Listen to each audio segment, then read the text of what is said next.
Now that we're in June, we finally have reliable market data to work with since the conflict started.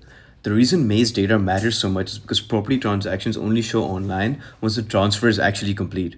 So a lot of the deals that were agreed before the end of February would likely have already transferred by April. For cash resale deals, transfers usually happen within around 30 days. But with flight disruptions, travel hesitations, and some buyers becoming nervous, a lot of the deals would have been pushed back using extension clauses. Mortgage deals usually also take longer, often around 2 months from contract signing to transfer. So by the time we get to May, we are finally looking at one of the cleanest months of data we have received in the market so far.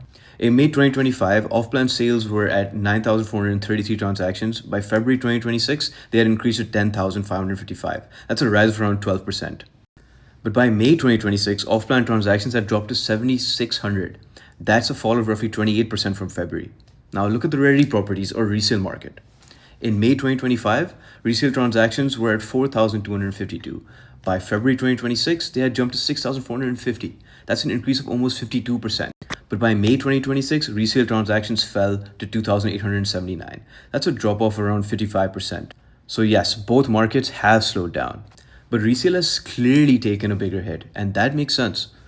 Off-plan is being supported by new launches, attractive payment plans, buyers who want to spread their payments over time. But in the ready market, buyers are becoming more and more selective.